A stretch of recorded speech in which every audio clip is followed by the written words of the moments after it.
కామ్యకారణమెచ్చోటగలుగు నణగు నట్టి దేశంబులోపలానతిశయిల్లు నదియే మోక్షంబు పరమంబు నౌస్థిరంబు కల్పనాతీతయోగాత్మ కేవలాత్మ. కామ్యకారణమెచ్చోట కలుగుననగు నట్టి దేశంబులోపల నతిశయిల్లు నదియే మోక్షంబు పరమంబు నౌస్థిరంబు కల్పనాతీత యోగాత్మ కేవలాత్మ. జై నిజ గురుభ్యో నమ.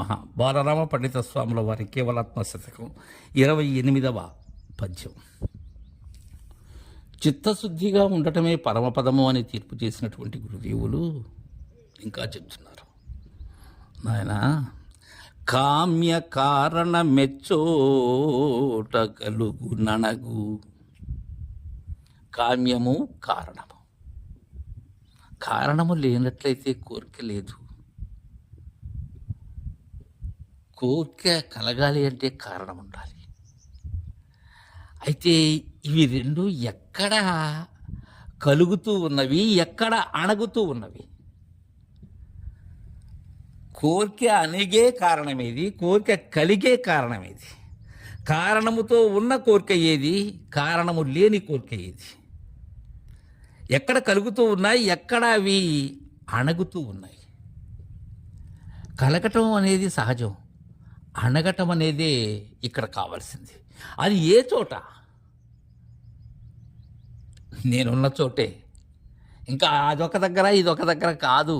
అవి రెండూ కూడా ఒక చోటనే కలుగుతూ ఉన్నాయి, ఒక చోటనే అణుగుతూ ఉన్నాయి. నటి దేశంబులో పల నతిసే ఇల్లు, ఎక్కడ కలిగి అణుగుతూ ఉన్నాయో అట్టి దేశంబు లోపల అంటున్నారు. ఇక్కడ దేశము అంటే ఆవరణం. ఏ ఆవరణం అది? నా ఆవరణం, నా మితి కలిగినటువంటి ఆవరణం. అక్కడే కలుగుతూ ఉన్నాయి. అలాంటి దేశము అంటే ఆత్మ లోపల అతిశయిల్లు ఎక్కడ అధికమవుతూ ఉన్నాయి, ఎక్కడవి మీరుతూ ఉన్నాయి. ఏవి? ఈ కామ్యము కానీ కారణము కానీ. నది మోక్షంబు అంటే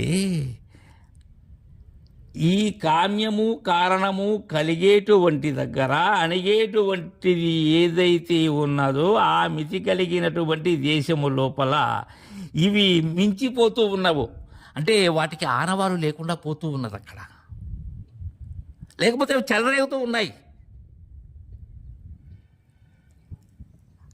ఈ కామ్య కారణములు మీరేటువంటిది ఏదైతే ఉన్నదో నది ఏ మోక్షంబు పరమంబు నవ్వు స్థిరంబు, ఎక్కడ మీరిపోతూ ఉన్నవో అంటే లేనివి అవుతూ ఉన్నవో.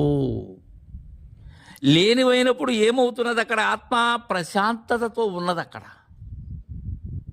నది ఏ మోక్షంబు, కామ్యకారణములు లేనిదే మోక్షం అంటే విడుపు. అదే పరమము, అవు స్థిరంబు, అదే స్థిరము.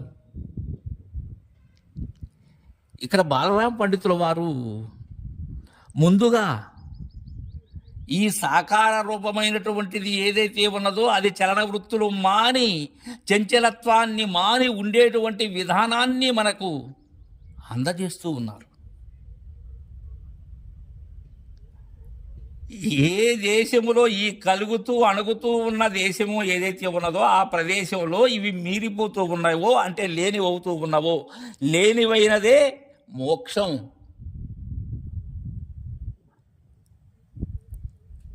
అది పరమం, అదే స్థిరం, అదే పరమ సుఖదం, అదే శాశ్వతం, అదే మోక్షము, పరమము. స్థిరము అని. కల్పనాతీత యోగాత్మ కేవలాత్మ అని తెలియజేశారు. తర్వాత పద్యం రేపు ముచ్చరించుకుందాం. జయ గురుదేవా.